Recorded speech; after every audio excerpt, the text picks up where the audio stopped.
Je m'appelle Danielle Moreau, j'ai 32 ans et je vis en banlieue nord de Lyon. Pendant près d'une décennie, j'ai consacré toute ma jeunesse à l'entreprise de construction familiale, Moreau et Compagnie Construction.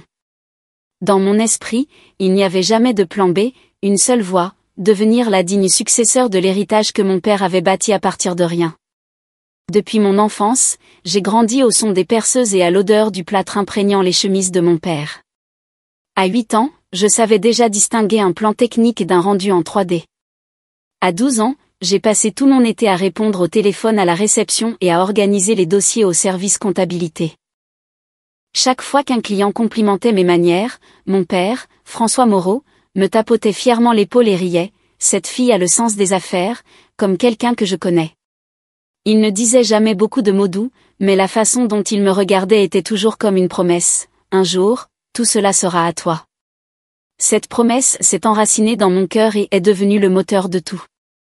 Alors que mes amis rêvaient de devenir pilote ou styliste, j'avais un seul rêve, transformer Moreau et Compagnie en la première entreprise de construction civile de la région Rhône-Alpes. J'ai refusé 3 offres d'emploi de grandes entreprises de conception d'infrastructures à Paris, Marseille et Toulouse. Diplômée avec mention en gestion de la construction, je suis revenue à Lyon et suis entrée dans le bureau de mon père le lundi suivant ma remise de diplôme. Pas de lune de miel professionnelle, pas de temps pour respirer. J'ai plongé tête la première dans le rythme de l'entreprise comme si j'étais née pour occuper ce poste de coordinatrice de projet. C'est moi qui allumais les lumières du bureau chaque matin d'hiver enneigé et la dernière à partir lors de chaque poussée de contrat. Pendant les périodes de pointe, je dormais sur le canapé du bureau, utilisant un cahier comme oreiller. Je me souvenais du nom de chaque client important, de leurs anniversaires, de leurs animaux de compagnie, même de leurs revêtements de solde cuisine préférés. C'est moi qui ai refait tout notre système d'archivage, transférant nos données du papier aux plateformes numériques. J'ai recommandé un logiciel de suivi de projet qui a réduit les retards d'exécution de près de 40%. Le chiffre d'affaires a presque doublé en 4 ans grâce à ces changements. Mon nom n'était pas sur l'enseigne de l'entreprise, mais presque tout à l'intérieur portait mes empreintes. Quant à ma vie personnelle, disons simplement qu'elle n'existait quasiment pas. Les 2 relations les plus sérieuses que j'ai jamais eues se sont terminées pour la même raison, tu aimes ton travail plus que tu ne m'aimes. Peut-être avait-il raison, mais je crois toujours que je faisais ce qu'il fallait. Je ne travaillais pas pour les éloges. Je travaillais pour l'avenir de Moreau et Compagnie et pour la conviction qu'un jour cette entreprise serait légitimement la mienne. Mon appartement n'était qu'un endroit pour me doucher et changer de vêtements. Mes vieux amis ont cessé de m'inviter car je disais toujours, je suis en train de finaliser un devis. J'ai manqué le mariage de ma meilleure amie parce que je devais négocier un contrat d'une valeur de près d'1 million d'euros avec un promoteur immobilier. Mais je n'avais aucun regret.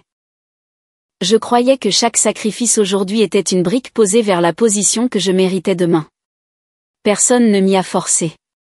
Personne n'avait besoin de me pousser à rester au bureau jusqu'à presque minuit ou à sauter le réveillon de Noël pour inspecter l'avancement d'un chantier. J'ai choisi cette voie librement, consciemment, car je croyais être la successeur choisie. Parce que mon père, avec ses yeux, ses mots et des années de confiance silencieuse, avait planté cette croyance en moi. Je pensais vraiment que si je continuais à travailler dur, un jour il me remettrait la clé du cœur de l'entreprise. Mais j'ai oublié une chose cruciale, dans ma famille, la confiance n'est jamais garantie. Je me souviens encore du jour où ma sœur est revenue. C'était un mardi après-midi nuageux d'avril l'année dernière. Je venais de terminer une présentation budgétaire trimestrielle avec le conseil financier lorsque mon téléphone a sonné. C'était maman. Elle n'appelait jamais pendant les heures de travail, alors j'ai décroché, inquiète, « Danielle, ta sœur est rentrée. Peux-tu venir dîner ce soir ? Toute la famille devrait être réunie pour une fois. » J'ai figé. Ma sœur, Solène Moreau, 34 ans, l'enfant prodige dont mes parents parlaient toujours avec une sorte de mélancolie douce amère. Celle qui avait abandonné sa dernière année pour poursuivre la photographie à Prague. Qui avait vécu à Lisbonne, puis à Bali, puis à New York, ne restant jamais plus d'1 an au même endroit. Qui avait manqué tous les Noëls, les anniversaires et mon réveillon de Thanksgiving pendant près d'1 décennie. Et maintenant, soudainement, elle était de retour. Ce soir-là, J'étais assise en face de Solène à la même table de cuisine où maman avait servi mon poulet laqué au miel préféré, bien qu'elle ait pris soin de dire que c'était pour ses 2 filles. Solène portait une robe en plan lin blanc, ses cheveux attachés négligemment en un chignon désordonné, et elle dégageait toujours cette confiance désinvolte comme si elle n'avait jamais trébuché un jour de sa vie. « Tu te débrouilles très bien, Dani, dit-elle en inclinant la tête avec un sourire. Papa parle de toi constamment, comment tu es une brillante gestionnaire. Les clients t'adorent. C'est toi qui fais tout tourner. » J'ai souri poliment. Merci. Chaque entreprise a besoin de quelqu'un pour faire tourner les roues. Bien sûr, dit-elle, mais je pense que l'entreprise pourrait utiliser une étincelle, un peu de magie créative. Ses yeux pétillaient comme si elle mettait déjà quelque chose en mouvement. Je n'ai pas compris ce qu'elle voulait dire avant le lundi suivant.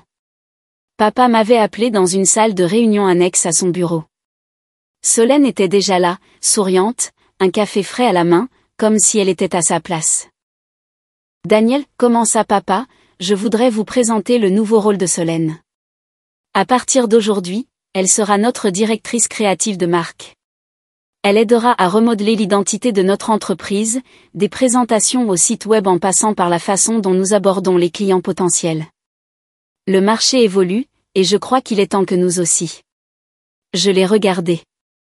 Son regard ne vacilla pas. Son sourire resta doux. Mais quelque chose dans la façon dont elle sirotait son café semblait glacial. Je n'ai pas réagi. J'ai simplement hoché la tête et dit, « Très bien. J'informerai l'équipe de design pour qu'elle se coordonne. » Mais à l'intérieur, quelque chose s'est brisé. Pendant 8 ans, j'avais porté le système opérationnel sur mon dos, affinant les flux de travail, éteignant les incendies, nous guidant à travers une pandémie. Je n'avais jamais été présentée avec un tel faste. On me donnait des tâches et je les accomplissais. Pas de projecteur, pas d'applaudissements. En un mois, Solène est devenue la coqueluche de toutes les réunions. Chaque présentation portait désormais son logo redessiné, une police plus ludique, une palette de couleurs plus inspirante. Papa, le même homme qui avait autrefois refusé de changer notre nom de domaine parce que l'ancien fonctionne très bien, la louait maintenant publiquement. Solène a apporté un vent de fraîcheur à Moreau et compagnie. Il a même commencé à nous appeler le duo de succession parfait, une expression censée être diplomatique, mais qui diluait un rôle qui m'avait jadis clairement appartenu. Solène arrivait à 9h30 chaque matin et partait à 16h. Elle prenait des pauses déjeuner de 90 minutes. Parfois, elle publiait des instantanés de nos salles de réunion sur Instagram avec des légendes comme Brillance créative, entreprise familiale, flux créatif. Je n'ai rien dit car, il faut l'avouer, ces changements étaient bien reçus. 2 récentes présentations de maisons modèles avaient reçu des retours élogieux grâce à ces visuels, mais au fond, ça me faisait mal à chaque fois que je voyais papa se tourner vers elle en réunion et demander « Solène, qu'en penses-tu » J'étais toujours celle qui respectait les délais, révisait les contrats, préparait les rapports trimestriels, résolvait les conflits RH, mais les yeux de papa avaient commencé à se tourner vers ce qui était plus brillant, les couleurs plus vives. J'ai commencé à me sentir comme l'employé chevronné, toujours respecté, mais considéré comme ayant dépassé son apogée. Et Solène, elle était le nouveau pari brillant, l'investissement prometteur. Je n'ai pas dit un mot. J'ai continué à faire mon travail. Mais chaque soir, quand je rentrais chez moi, je rouvrais de vieux dossiers, réexaminais d'anciens rapports, relisais des communications internes que j'avais archivées. Je devais savoir, avais-je manqué quelque chose ? Je ne savais pas ce que je cherchais à l'époque, mais quelque part au fond de moi, une graine de doute avait été plantée. Pas seulement un doute sur ma sœur, mais sur chaque promesse jamais prononcée à l'intérieur de la maison qui portait le nom de Moreau. Je ne savais pas ce qui m'avait fait m'attarder dans le bureau de mon père ce jour-là. Peut-être était-ce l'intuition. Peut-être était-ce l'odeur du vieux papier et le bourdonnement familier du photocopieur à l'extérieur. Ou peut-être était-ce le bref regard évasif échangé entre mon père et ma sœur ce matin-là lorsque j'ai posé des questions sur le contrat des maisons de Villers-Verpines, le projet que j'avais géré depuis la phase d'appel d'offres.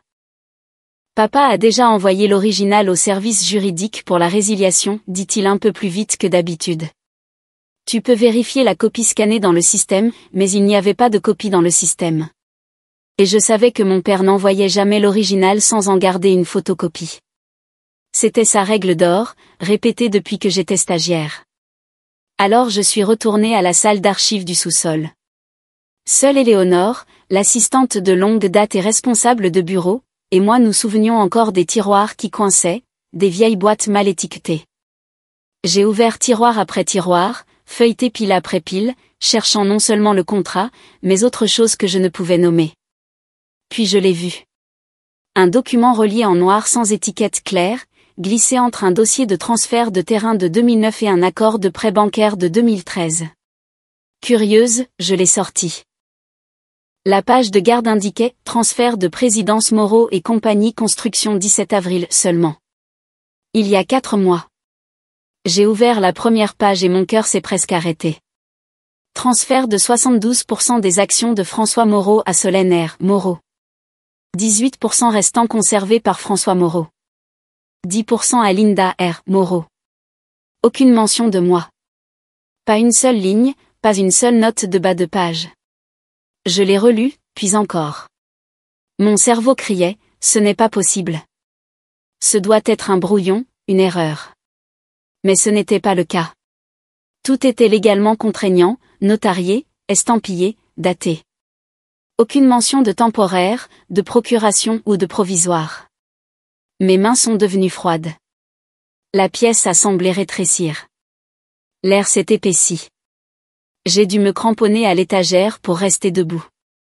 Il m'a fallu 1 minute pour me redresser. Un léger coup a retenti derrière moi. Éléonore, que cherchez-vous? Je me suis retournée. Mes yeux ont rencontré les siens. Une lueur d'hésitation, puis quelque chose qui ressemblait presque à de la culpabilité. Vous saviez pour ça, n'est-ce pas? Ma voix était, ma main agrippant toujours le document.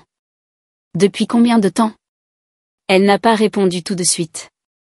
Elle a juste soupiré et est entrée, fermant doucement la porte. Votre père prévoyait de vous le dire une fois que les choses se seraient calmées. Il pensait que vous comprendriez.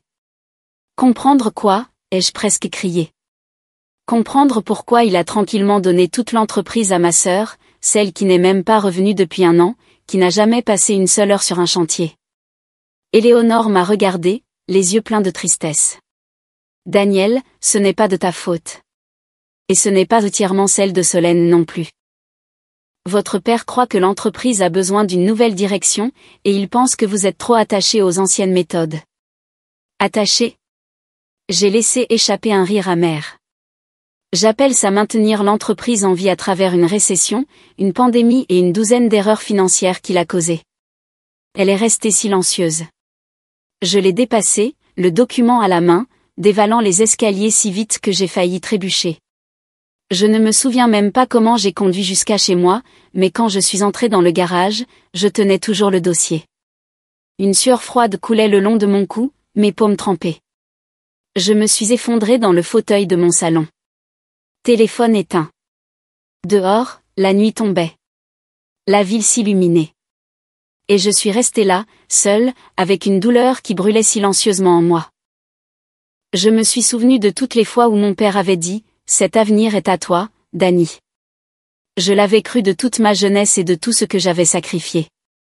En retour, j'ai reçu une trahison, notariée et signée. J'ai tenu le document, tenté de le déchirer, mais je me suis arrêtée. Non, cette preuve devait rester intacte. Une pensée a fait surface. Au début, juste un vague contour, puis plus net, solide. Si l'entreprise n'était plus la mienne, alors ils n'avaient plus le droit de supposer que je la ferais fonctionner. S'ils avaient choisi Solène, alors Solène pourrait porter le poids. Je me suis levée, j'ai allumé les lumières et j'ai ouvert mon ordinateur portable, non pas pour travailler, mais pour commencer à planifier mon départ. Je n'ai pas dormi de toute la nuit.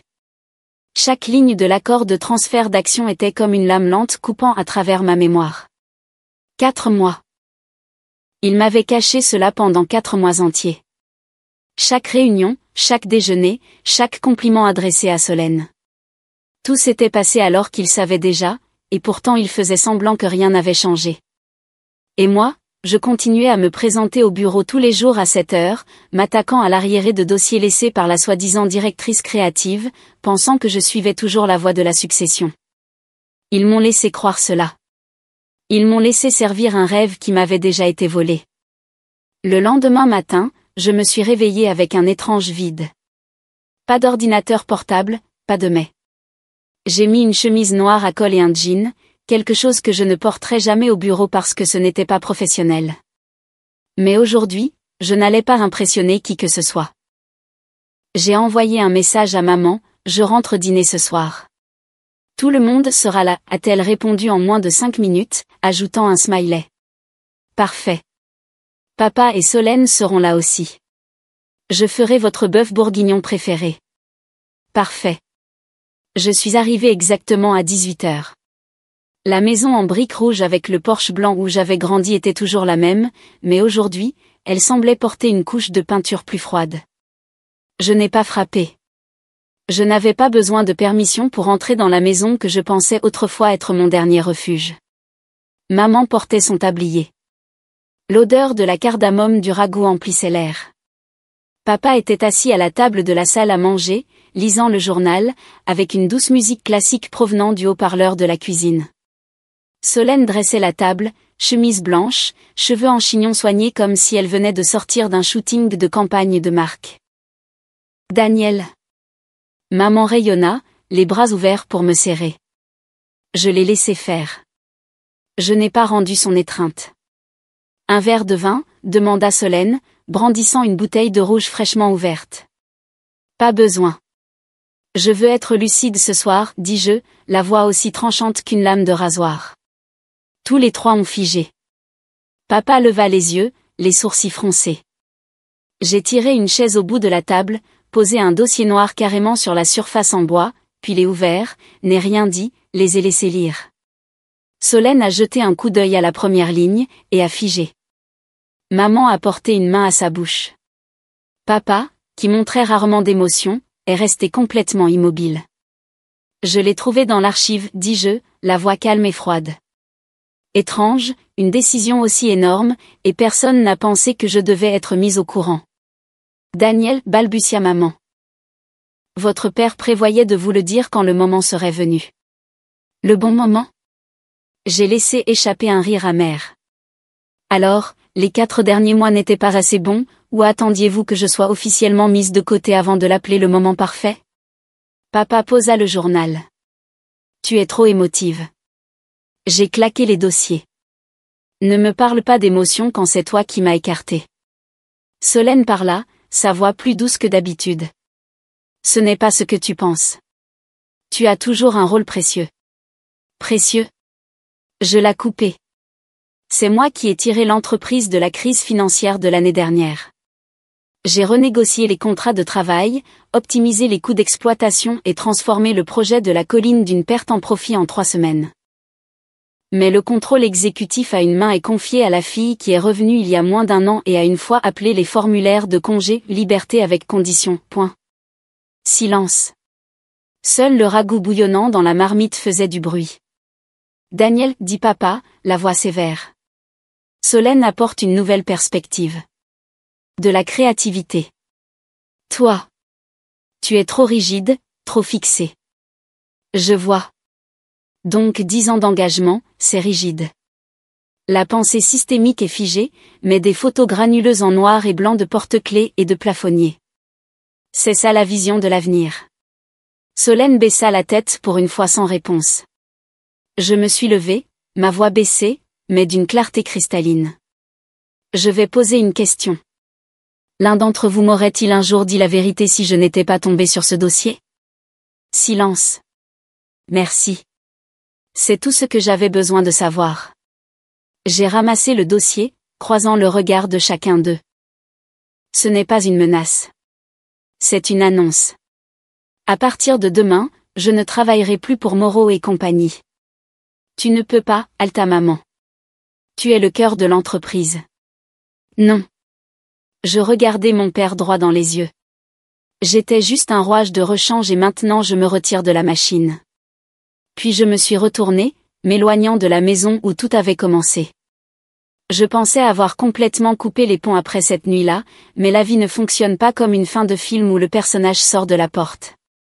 3 jours après avoir officiellement soumis ma démission par email, sans explication, sans fioriture, j'ai reçu un appel d'Éléonore. Sa voix était basse, comme si elle craignait que quelqu'un n'écoute. « Daniel, je pense que tu devrais venir voir ça. » J'ai hésité. Je n'y travaille plus. Cela vous concerne directement. Ils sont sur le point de présenter le projet Everpin. J'ai froncé les sourcils. Everpin était le concept que j'avais développé pendant plus de 2 ans, présenté à mon père en février. Il l'avait jugé trop risqué, irréaliste, et m'avait dit de le jeter. Mais je ne l'avais jamais supprimé du système. J'avais sauvegardé tous les brouillons, les stratégies de segmentation du marché, les détails budgétaires et un plan de déploiement en 4 phases. Cet après-midi-là, je me suis rendue à l'entreprise comme une étrangère. J'ai utilisé mon ancienne carte d'accès. Éléonore ne l'avait pas révoquée. Elle m'a conduite à la salle de conférence 2, a entrouvert la porte juste assez pour que je puisse voir à travers le verre teinté. Solène se tenait devant un grand écran, la télécommande à la main, la voix pleine de confiance. Le projet Everpin se concentre sur les jeunes familles de la banlieue sud de Lyon. En mélangeant un design durable avec des espaces communautaires flexibles, nous prévoyons une mise en œuvre en 4 phases sur 26 mois avec une allocation financière fixée à 30-40-30. Je retins mon souffle. Non seulement c'était mon idée, mais c'était une réplique exacte, mot pour mot, graphique par graphique, jusqu'aux diapositives vermantes que j'avais passé des mois à perfectionner. Une seule chose était différente. Le coin inférieur de chaque page indiquait Solène R. Moreau, directrice créative. Je ne me souviens pas comment j'ai quitté l'entreprise. Je sais juste que quand je suis rentrée chez moi, je tremblais tellement que j'ai laissé tomber mes clés. J'ai ouvert mon ordinateur portable et j'ai sorti les vieux fichiers. Tout était là, intact, des originaux horodatés, mon nom en tant que créatrice. Il n'y avait aucun doute, mon travail avait été volé et rebaptisé sous le nom de quelqu'un d'autre. Cette nuit-là, j'ai appelé mon père directement. J'ai besoin de vous rencontrer. Pas à la maison, pas au bureau. Demain, 18h, Café Darro, rue de la 5e. Vous devriez venir. Sinon, j'enverrai tout ça aux partenaires d'Everpin et à leur service juridique. Votre choix. Le lendemain à 17h56, mon père est entré dans le café, visiblement tendu. Il n'avait jamais été convoqué ainsi de sa vie. J'ai désigné la chaise en face de moi. Pas de salutation. J'ai ouvert mon ordinateur portable. L'écran s'est divisé en 2. À gauche, le fichier de présentation original que j'avais sauvegardé il y a 3 mois. À droite, la version que Solène avait utilisée la veille. Que veux-tu, Daniel ? Je veux savoir qui a donné à Solène la permission de copier mon travail et de le présenter comme le sien. Il ne dit rien. Et une autre chose, continuai-je, si vous allez dire que c'était un effort créatif conjoint ou une coïncidence, j'imprimerai chaque email interne de mon ancien compte, chaque brouillon que j'ai envoyé, chaque rejet que j'ai reçu, et je l'apporterai à la table des investisseurs. Il soupira, les lèvres serrées. Solène n'a fait qu'élargir ce que tu avais laissé. Non, elle a tout copié. Je me suis penché. Et vous le saviez. Daniel, c'était une décision stratégique. Tu es doué pour l'exécution. Solène est douée pour la présentation. Je voulais juste combiner les 2 forces. J'ai ricané. Vous m'avez volé. Vous avez apposé le nom de Solène dessus et vous avez appelé ça une stratégie. Si c'est comme ça que vous comptez gérer Moreau et compagnie, alors préparez-vous à des poursuites judiciaires. Tu ne feras pas ça, dit-il, confiant. Vraiment ? J'ai sorti une clé USB et l'ai posée sur la table. Toutes les preuves sont ici. Si vous voulez garder ça secret, vous avez 2 jours. Après ça, je rends l'affaire publique, en commençant par un email aux investisseurs d'Everpin, puis à la presse de l'industrie de la construction. Il me regarda plus longtemps que d'habitude. Les yeux qui m'avaient autrefois réconforté ressemblaient maintenant à des symboles creux d'une autorité déchue. « Que veux-tu » demanda-t-il finalement. « Abandonner. Retirer le nom de Solène de ce projet et je veux des excuses écrites. » « Tu penses que c'est facile ? Je me levai. « Facile ou non ? Vous avez 2 jours pour décider. Je ne suis plus la fille qui reste tard sous les néons jusqu'à 22 heures juste pour être qualifiée de travailleuse. Je m'éloignais, tremblante encore, mais pour la première fois depuis des années, je ne m'inclinais pas en sortant de l'ombre de mon père. Je me reprenais. Je n'ai pas eu de nouvelles de mon père pendant 2 jours entiers après notre rencontre chez Darrow. Pas de mail, pas de SMS, pas un seul appel du bureau. Le 3e jour, Éléonore m'a envoyé un court message. Everpin vient de retirer son offre. Il demande au responsable original, vous, de confirmer le statut actuel. Solène panique. Monsieur François ne s'est pas présenté au bureau ce matin. Je me suis assise dans mon appartement, téléphone à la main, l'écran ne brillant que de silence. Pour la première fois en 10 ans, j'étais légalement déconnectée de l'entreprise. Mais professionnellement, je savais que j'étais l'épine dorsale de Moreau et compagnie. Sans moi, le système ne tiendrait pas un mois. Everpin n'était pas n'importe quel nom. C'était un projet de 9 millions d'euros avec une expansion potentielle dans 3 régions si la première phase réussissait. C'est moi qui avais négocié directement, qui avais établi la confiance avec l'investisseur, Madame Éléonore Ouin, pendant près de 2 ans. Et maintenant, quand elle a appelé mon téléphone personnel à 9h18 le mercredi matin, je savais qu'elle n'appelait pas pour discuter. Daniel, sa voix était stable mais plus froide que d'habitude. J'ai besoin de savoir clairement. Êtes-vous toujours impliqué dans la supervision du projet Everpin? J'ai démissionné. Je vois. Elle fit une pause. J'ai également vu la présentation de la semaine dernière.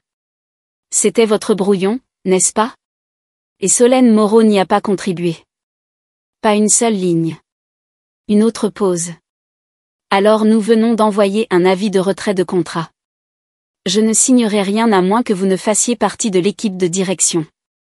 Je comprends et je suis désolée que cela en soit arrivé là. Ne vous excusez pas, dit-elle, sa voix s'adoucissant pour la première fois. Vous étiez la raison pour laquelle nous avons accepté de nous associer en premier lieu. Pas à cause du nom Moreau, à cause de Daniel Moreau.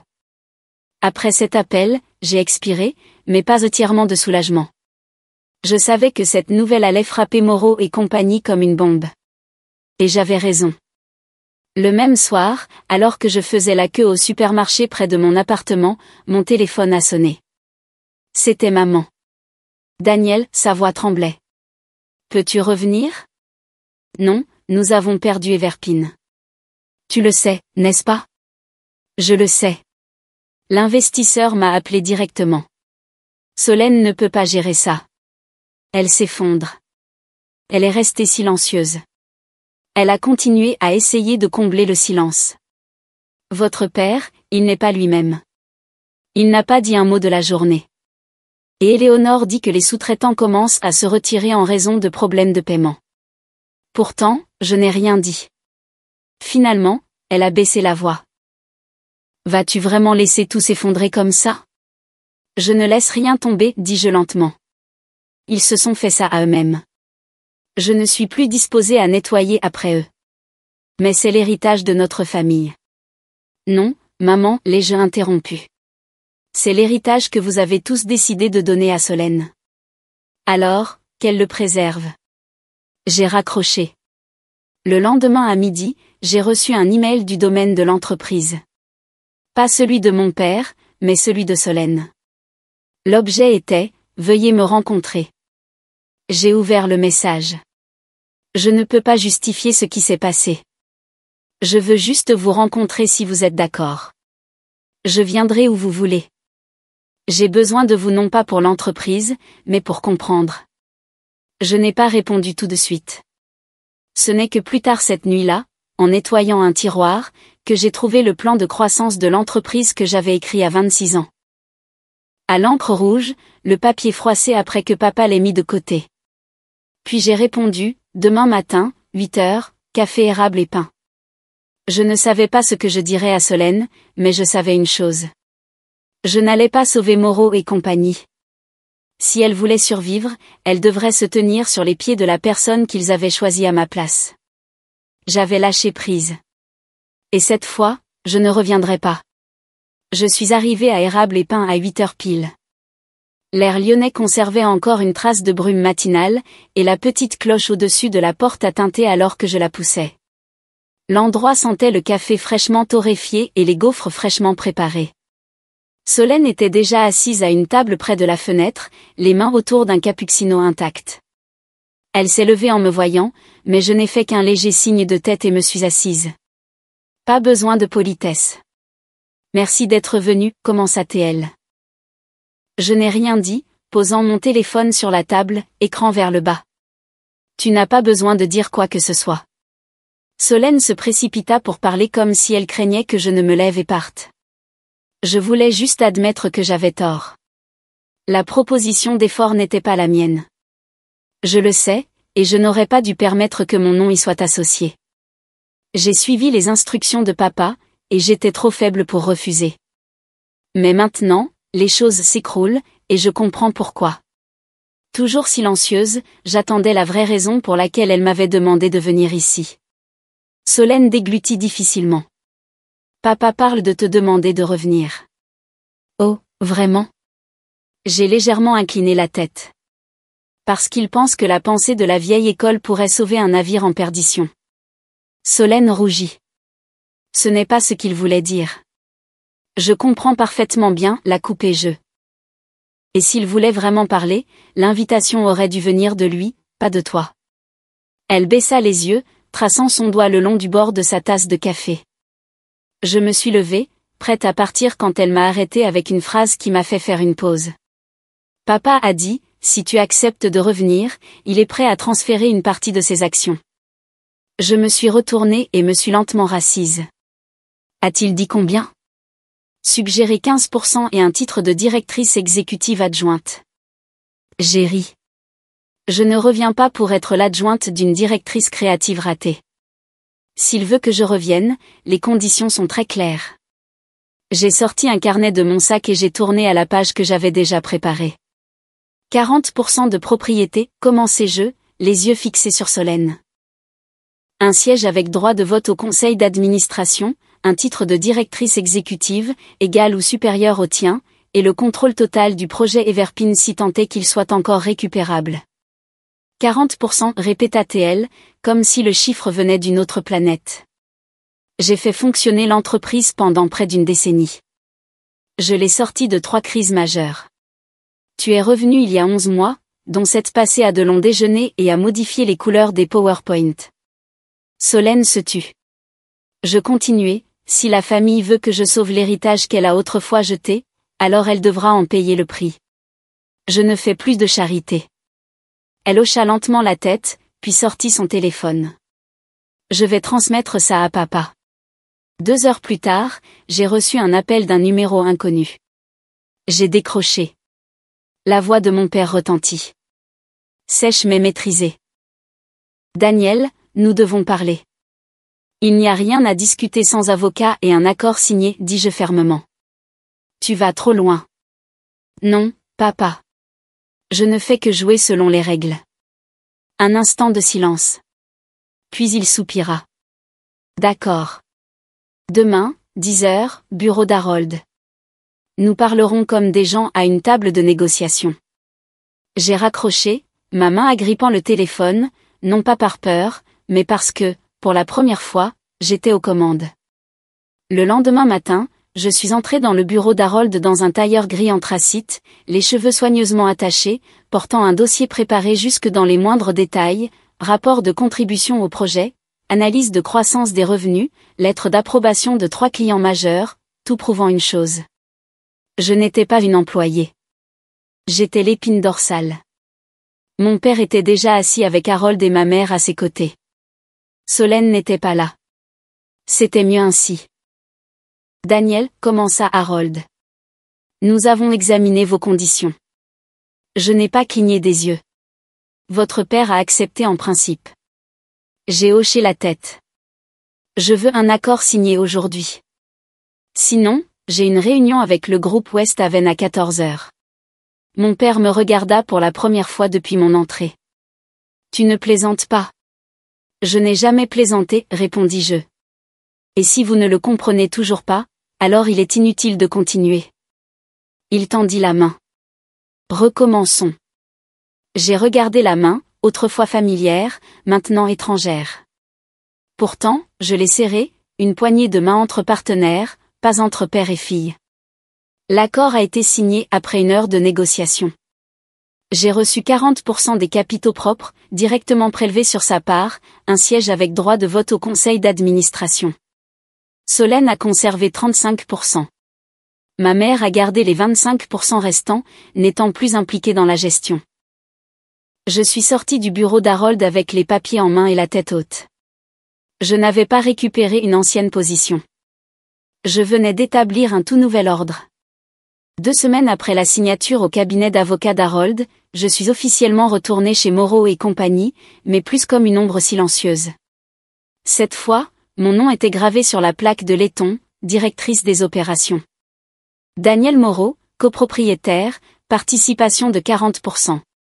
Pour la première fois depuis plus d'1 décennie, je suis entrée au bureau sans cette anxiété oppressante dans ma poitrine. Je n'avais plus à me forcer pour prouver ma valeur car maintenant c'était ancré, signé et légalement reconnu. Nous avons dû reconstruire l'entreprise presque à partir de zéro. Solène, toujours détentrice du titre de directrice créative, était désormais strictement limitée à son expertise réelle, l'image de marque, les communications marketing et l'expérience client.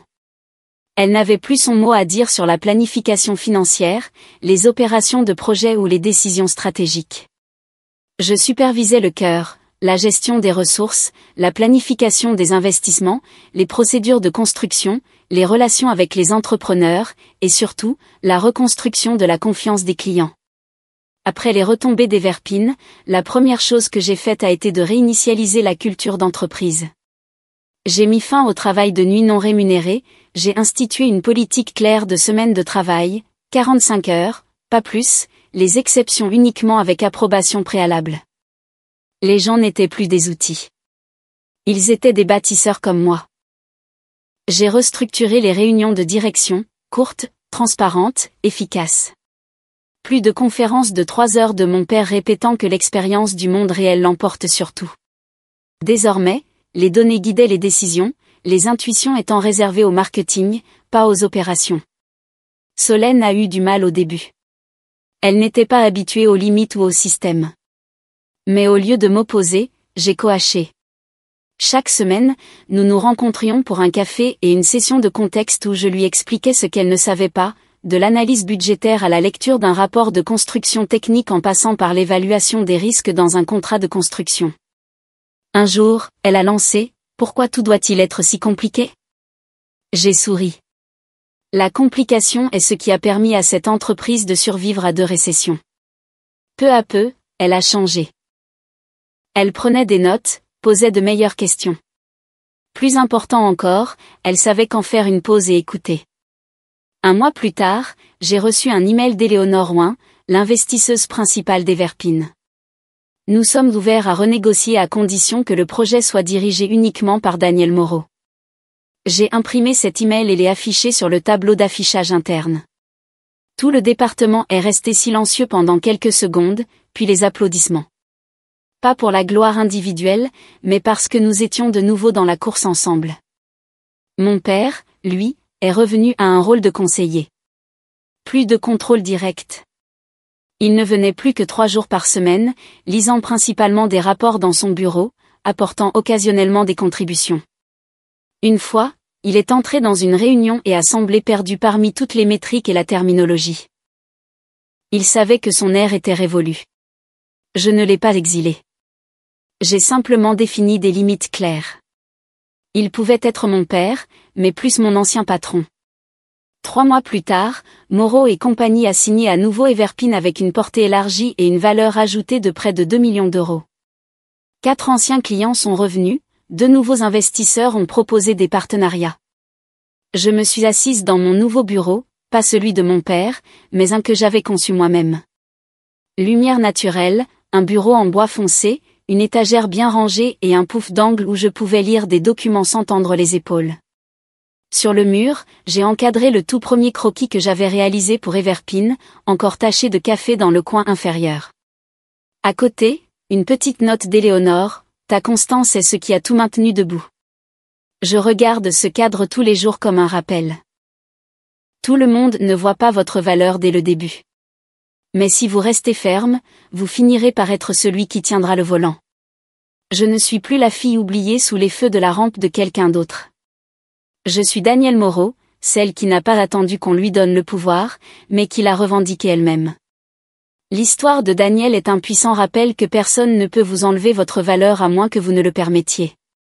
Dans la vraie vie, beaucoup donnent tout en silence, endurant le rejet de leur famille ou de leur lieu de travail. Mais cela ne signifie pas qu'ils sont invisibles. Lorsque vous vous levez, fixez les conditions et revendiquez ce qui vous appartient légitimement. Vous ne vous sauvez pas seulement, vous redéfinissez l'équité. Le vrai pouvoir ne vient pas d'un titre, mais du courage de dire « ça suffit ». Qu'en pensez-vous de la décision de Danielle? Feriez-vous la même chose à sa place? Partagez vos réflexions dans les commentaires et n'oubliez pas de suivre la chaîne pour plus d'histoires familiales émouvantes et de puissantes leçons de vie.